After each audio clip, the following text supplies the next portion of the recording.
Hi விவோஸ், இன்னைக்கான ககன் பூமி serial ரொம்பவே இன்ட்ரெஸ்டிங்காகவும் பரபரப்பாகவும் போயிட்டுருக்குன்னு சொல்லலாம். இந்த பக்கம் அபூர்வா திட்டத்தை போட்டு நம்ம தாராவை எப்படியோ பிளாக்மெயில் பண்ணி நம்ம ககனை கல்யாணம் பண்ணிக்கணும் அப்படின்னு சொல்லிட்டு நம்ம தாரா நம்ம அபூர்வா சொல்கிறத கேட்டுக்கிட்டு தாரா அதன்படியே நம்ம ககனை பிளாக்மெயில் பண்ணி எப்படியோ என்கேஜ்மெண்ட்டுக்கு ஒத்துக்க வச்சிடுறாங்க. அதை பற்றி தான் இந்த வீடியோக்குள்ளே பார்க்க போகிறோம். வீடியோவை ஸ்கிப் பண்ணாமல் பாருங்கள். வாங்க வீடியோக்குள்ளே போகலாம்.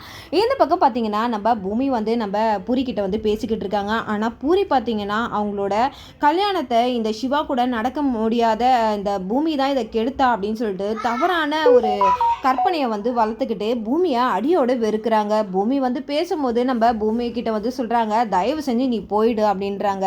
நீ கொஞ்சமாச்சும் புரிஞ்சுக்க, உன் நல்லதுக்காக தான் நான் ஒரு விஷயத்தையும் பார்த்து பார்த்து பண்ணேன் அப்படின்னா நீ பண்ண நல்லதெல்லாம் எனக்கு போதும் அப்படின்னு சொல்லிட்டு நம்ம பூமியை ரொம்பவே கடுமையாக திட்டுறாங்க. நம்ம பூமி சொல்கிறாங்க, உங்கள் அண்ணன் உனக்காக நிறைய விஷயத்தை தியாகம் பண்ணுறாங்க. இப்போ கூட என்னை பிரிஞ்சு இருக்கிறது உனக்காக தான் அப்படின்றாங்க. எனக்காக கிடையாது, நீ பண்ண தவறுனால தான் உன்னை விட்டு அவர் பிரிஞ்சார் அப்படின்றாங்க. அது மட்டும் இல்லை, உன்னோட வாழ்க்கை இப்படி ஆகக்கூடாது அப்படின்னு சொல்லிட்டு தான் இப்போ கூட அந்த கல்யாணத்துக்கு அவர் ஒத்துக்கிட்டு இருக்காரே கண்டி மனசார அவர் பண்ணலை அப்படின்றாங்க. ஆனால் என்னதான் சொன்னாலும் நம்ம பூரி மண்டையில் ஏறத்தா இல்லை. இப்போ துருவா நம்ம பூரியோட தலையில் இருக்கிறதுனால அவங்களோட நினப்பிலேயே சந்தோஷமாக இருக்கிறாங்க. இதை எங்கே பூமி கெடுத்துட போகிறா அப்படின்னு நினைக்கிறாங்க. ஒரு பக்கம் நம்ம தாரா டார்ச்சர் பண்ணிக்கிட்டு இருக்காங்க நம்ம பூமியை. இந்த பக்கம் பார்த்தீங்கன்னா நம்ம பூமியை தாங்க காட்டுறாங்க. பூமி பார்த்தீங்கன்னா ககன் கிட்ட போயிட்டு பேசுகிறாங்க. இவ்வளோ பேசுகிறாங்க, என்னை மன்னிச்சிருங்க அப்படி இப்படின்னு சொல்லிட்டு நம்ம பூமி கிட்ட பேசுகிறாங்க. அந்த ஸ்டேஷன்லேயும் ரொம்பவே எமோஷ்னல் ஆகி அவங்க பேசுகிறாங்க. ஆனால் நம்ம ககன் உறுதுணையாக இருந்தாலுமே வாழ்க்கையில் நம்ம பூமி கூட அவர் உறுதுணையாக இல்லை. ஏன்னா சில சம்பவங்கள் நம்ம ககனை அந்த அளவுக்கு பூமி மேலே தப்பாக போர்ட்ரேட் பண்ண வச்சுட்டாங்க. அதனால தான் இப்போ நம்ம பூமியை நம்ம ககன் வெறுக்கிறாங்க. இந்த பக்கம் பார்த்தீங்கன்னா நம்ம பூமி பார்த்தீங்கன்னா இந்த என்கேஜ்மெண்ட் நடக்கக்கூடாது அப்படின்னு நினைக்கிறாங்க. ஆனால் நம்ம தாரா என்ன பண்ணுறாங்க, பூமி பேசிக்கிட்டே இருக்கும்போது தாரா நம்ம ககனுக்கு ஃபோன் பண்ணிடுறாங்க. உடனே பூமி கொஞ்சம் அந்த இடத்துல ரொம்பவே கடுமையாக நம்ம தாரா கிட்ட பேசுறதுனால தாரா என்ன பண்ணுறாங்கன்னா ஒரு மாதிரி நம்ம ககனை பிளாக்மெயில் பண்ணுறதுக்காக அவங்க மேலே அவங்களோட அந்த கெரோசின் எடுத்து மேலே ஊற்றிக்கிட்டு நீ மட்டும் இந்த என்கேஜ்மெண்ட்டுக்கு ஒத்துக்கலைன்னா நான் உயிரிடவே இருக்க மாட்டேன் அப்படின்னு சொல்லிடுறாங்க. இதை பார்த்து நம்ம ககன் அப்படியே அதிர்ந்து போயிடுறாங்க. என்ன பண்ணிக்கிட்டு இருக்க அப்படின்றாங்க. அப்படின்னு சொல்லிட்டு, அப்படி இல்லைனா உன்னோட தங்கச்சி கல்யாணமும் நடக்காது, அப்புறம் நான் இறந்ததுக்கு நீ தான் காரணமும் ஆகிடும் அப்படின்னு சொல்லிட்டு நம்ம தாரா ரொம்பவே பயமுறுத்துறாங்க. இதனால் பயந்துக்கிட்டு இந்த பக்கம் நம்ம தங்கச்சியோட வாழ்க்கையும் போகக்கூடாது, நம்மளால ஒரு பொண்ணு இறக்கக்கூடாதுன்னு சொல்லிட்டு நம்ம பூமியை வேண்டான்னு சொல்லிட்டு அந்த இடத்துல அவங்க ரொம்பவே இறுக்கமான மனசோட அந்த இடத்துல தாராக்கு சரி கல்யாணம் பண்ணிக்கிறா அப்படின்னு சொல்லிட்டு ஒத்துக்கிறாங்க. நம்ம பூமியால் ஒரு மாதிரி கஷ்டப்பட்டுக்கிட்டு அந்த இடத்த விட்டு கிளம்புறாங்க. இந்த பக்கம் பார்த்தீங்கன்னா என்கேஜ்மெண்ட்டுக்கான வேலையும் ஒரு பக்கம் அந்த வேலையெல்லாம் நடக்கும் போது நம்ம பூமிக்கிட்ட நம்ம அபூர்வா சொல்கிறாங்க, என்ன பூமி உன்னோட புருஷனுக்கு என்கேஜ்மெண்ட்டு நடக்க போகுது அப்படின்றாங்க. உன்னோட சதி திட்டம் எதுவுமே பழிக்காது. நீ இந்த தாராவை தூண்டி விட்டு இந்த வேலையெல்லாம் பார்க்கறது நீதான்றது எனக்கு தெரியாதுன்னு நினச்சிக்கிட்டு இருக்கியா?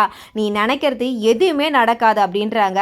இதெல்லாம் நீ கற்பனையில் தான் சொல்லிக்கிட்டு இருக்கணும், உன்னால் கனவு மட்டும்தான் காண முடியும். இப்போ தாராவுக்கும் ககனுக்கும் தான் என்கேஜ்மெண்ட் ஆக போகுது, நீ வேணா பாரு அப்படின்னு சொல்லிட்டு நம்ம பூமிக்கிட்டேயே சவால் விடுறாங்க நம்ம அபூர்வா. இதெல்லாம் நம்ம பூமி கண்டிப்பாக எடுத்துக்க மாட்டாங்க. கண்டிப்பாக நம்ம ககன் நம்ம பூமிக்கு தான்ன்றது அவங்களுக்கு கண்டிப்பாக தெரியும். இந்த பக்கம் பார்த்தீங்கன்னா என்கேஜ்மெண்ட்டும் நம்ம தாராவோட வீட்டில் நடந்துக்கிட்டு இருக்கு. இந்த பக்கம் ககன் நம்ம தாராவுக்கு மோதிரம்லாம் போட்டுக்கிட்டு இருக்காங்க. ஆனால் நம்ம ககனுக்கு இது சுத்தமாக விருப்பமே கிடையாது. இவ பிளாக்மெயில் பண்ணி நம்ம ககனை இந்த அளவுக்கு ஆளாக்கிட்டானே அப்படின்னு சொல்லிட்டு சாரதா ஒரு பக்கம் வந்துக்கிட்டு இருக்காங்க. சாரதாவை ஒரு பக்கம் நம்ம வீடியோவை காட்டி மிரட்டிட்டு இருக்காங்க நம்ம தாரா. இந்த தாராவோட கோணம் நம்ம வீட்டுக்கு இவ கடைசி வரைக்கும் இவ இருந்தா நம்மளுக்கு பிரச்சனை தான் அப்படின்னு சொல்லிட்டு நம்ம சாரதா என்ன பண்ணுறதுன்னு தெரியாமல் அந்த இடத்துல ரொம்பவே திருன்னு முழிச்சுக்கிட்டு இருக்காங்க.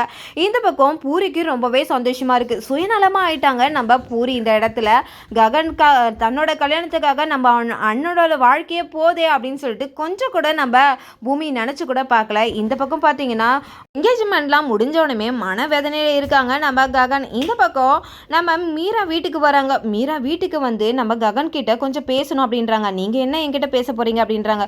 நான் சொல்கிறத கொஞ்சம் புரிஞ்சுக்க. நீ வந்து பூமியை வந்து தப்பாக நினச்சிக்கிட்டு இருக்க. ஆமாம், அவள் எனக்கு துரோகம் பண்ணவ தானே. என்னோட தங்கச்சி வாழ்க்கை இன்னைக்கு இப்படி இருக்குன்னா அவள் தானே அதுக்கு காரணம். அது தப்பு ககன், நீ தப்பாக நினச்சிக்கிட்டு இருக்க. இது எல்லாத்துக்கும் பின்னாடி வந்து இந்த அபூர்வா தான் இருக்கா அப்படின்னு சொல்லிட்டு எல்லாத்தையும் போட்டு உடைக்கிறாங்க. என்ன சொல்கிறீங்க அப்படின்றாங்க. ஆமாம், அன்னைக்கு வந்து சிவா கிட்ட அவள் எவ்வளோ எடுத்து சொன்னா. மாமா நம்மளை சின்ன வயசுலேருந்து ரொம்பவே வந்து பாதுகாப்பாக நம்மளை பார்த்துக்கிட்டவர், அவருக்கு நம்ம துரோகம் பண்ணக்கூடாது அப்படின்னு சொல்லிட்டு எவ்வளவோ சிவா கிட்ட சொன்னா. ஆனால் சிவா வந்து பிந்துவை கல்யாணம் பண்ணிக்கிறதுல தான் குறியாக இருந்தான் அப்படின்னு சொல்லிட்டு நம்ம சிவா வந்து பற்றி நம்ம மீரா வந்து சொல்லிக்கிட்டு இருக்காங்க ககன் கிட்ட. என்ன சொல்கிறீங்க? ஆமாம், இதுக்கெல்லாம் காரணமே இந்த அபூர்வா தான். அந்த அபூர்வா தான் சிவாவையும் பிந்துவையும் மனசை மாற்றி கூட்டிகிட்டு போயிட்டு கண்டிப்பாக நீங்கள் இங்கே இருந்தீங்கன்னா உங்கள் 2 பேருக்கும் கல்யாணம் பண்ணி வைக்க மாட்டாங்க அப்படின்னு சொல்லிட்டு அவளோட திட்டத்துக்காக உங்களை 2 பேரையும் பிரிக்கணும் அப்படின்னு சொல்லிட்டு அதை மனசில் வச்சுக்கிட்டு தான் இந்த பிந்துவுக்கும் இந்த சிவாவுக்கும் கல்யாணம் பண்ணி வச்சா அப்படின்னு சொல்லிட்டு நம்ம ககன் கிட்ட எல்லாத்தையும் போட்டு உடைக்கிறாங்க நம்ம மீரா. அதை கேட்ட ககனுக்கு ஒன்றுமே புரியல, அப்படியே ஆடி போயிடுறாங்க. இந்த மாதிரி வந்து நம்ம ககன் வந்து நம்ம பூமி மேலே இருந்த வெறுப்புனால தான் இந்த தாராவுக்கே கல்யாணம் பண்ணிக்கிட்ட ஒத்துக்கிறாங்க. ஆனால் இது மட்டும் நம்ம ககனுக்கு முன்னாடியே தெரிஞ்சிருந்துன்னா இந்த தாராவோட பிளாக்மெயிலுக்கு எதுக்குமே அடிபணிஞ்சு போயிருக்க மாட்டாங்க.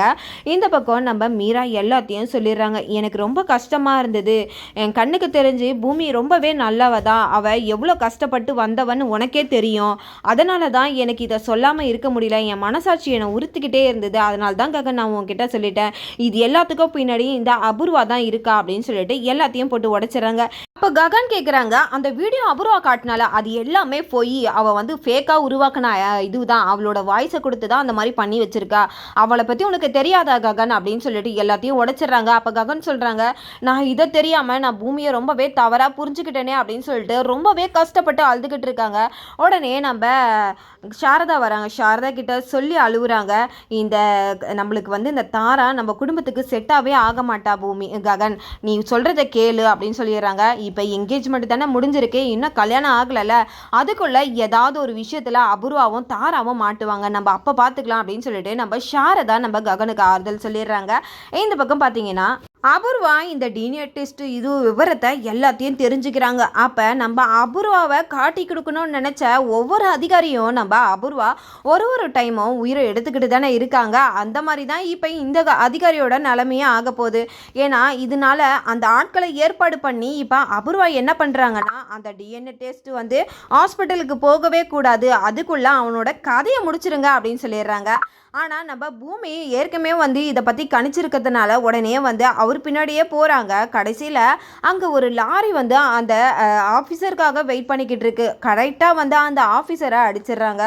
அவரும் மயங்கி வந்து கீழே விழுற நிலைமையில் வராங்க. அப்போ நம்ம பூமி வந்து இது எனக்கு ஏற்கனவே தெரியும் சார், அந்த அபூர்வா கேஸில் யாரெல்லாம் வந்து இன்வால்வ் ஆகுறாங்களோ அவங்கள எல்லாரையும் இந்த அபூர்வா இப்படி தான் ஆக்கிடுறான்னு எனக்கு தெரியும். அதனால தான் நான் இந்த மாதிரி சந்தேகப்பட்டு உங்கள் பின்னாடி வந்தேன் சார். நீ கவலைப்படாத பூமி, என்னைக்கா இருந்தாலும் குற்றவாளி என்றைக்குமே வந்து தப்பிக்கவே முடியாது. அது கடவுளை முன்னாடி யாராலையுமே வந்து அதை காப்பாற்றவே முடியாது. கண்டிப்பாக இந்த அபூர்வாவுக்கு தண்டனை வந்து உறுதியாக கிடைக்கும் அப்படின்னு சொல்லிட்டு அவர் அந்த இடத்துல மயங்கிடுறாங்க. இந்த பக்கம் நேராக வந்து அபூர்வாவை தேடி உடனே நம்ம பூமி வந்து கேட்குறாங்க, உனக்கு கொஞ்சமாச்சும் அறிவு இருக்கா? எதுக்காக ஒருத்தரையா இந்த மாதிரி சாகடிச்சுக்கிட்டு இருக்க? ரத்தத்தை உறிஞ்ச காட்டேரி மாதிரி பண்ணிக்கிட்டு இருக்க, எதுக்காக அப்படிலாம் பண்ணிக்கிட்டு இருக்க? அது என்ன, அபூர்வாவை தொட்டா சும்மா விடுவனா? அபூர்வாவை தொட்டா என்ன நடக்கணும்னு தெரியணும். உனக்கும் தான் பூமி சொல்கிறேன். உன்னை பார்த்தெல்லாம் பயப்படுறாள் நான் கிடையாது அப்படின்னு சொல்கிறாங்க. கூடிய சீக்கிரத்தில் உன்னோட வெட்ட வெளிச்சத்தை நான் கொண்டு வரேன் பாரு அப்படின்னு சொல்லிட்டு நம்ம அபூர்வா முன்னாடியே பேசிக்கிட்டு இருக்காங்க. அவர் என்ன பண்ணார் அந்த அதிகாரி, இந்த மாதிரி அவரை வந்து பண்ணிக்கிட்டு இருக்கியே அப்படின்றாங்க. நான் என்ன பண்ணேன், அவன்கிட்ட ஏற்கனவே இதுக்கான பணத்தை நான் கொடுக்குறேன் அப்படின்னு சொல்லிட்டு எவ்வளோ சொன்னேன், அவன் கேட்கல. என் பேச்சை கேட்காதவங்களுக்கு இந்த கெதிதான்றதை நான் காட்டிட்டேன், அவ்வளோதான் அப்படின்னு சொல்லிட்டு ரொம்பவே திமிரா இருக்காங்க. அதுக்கு பூமி சொல்லிட்டு போகிறாங்க, கூடிய சீக்கிரத்தில் உன்னோட அழிவு கிட்ட நெருங்கிட்டு தான் இருக்கு, அதுக்காக தான் இந்த மாதிரி நீ ஆடிக்கிட்டு இருக்க. அபூர்வாக்கு சொல்லிட்டு நம்ம பூமி கிளம்பிடுறாங்க. இதோட பார்த்தீங்கன்னா என்னோட ரிவ்யூ முடியுது. நாளைக்கான ரிவ்யூவில் என்னெல்லாம் நடக்குது நம்ம பார்க்கறதுக்கு முன்னாடி என்னோட ரிவ்யூ உங்களுக்கு பிடிச்சிருந்தா மறக்காம உங்களோட கமெண்ட்களை என்னோட கமெண்ட் பாக்ஸில் தெரிவிங்க. வீடியோ பார்த்துருக்கவங்க எல்லாருமே என்னோட சேனலுக்கு சப்போர்ட் பண்ணுங்கள். தேங்க்யூ.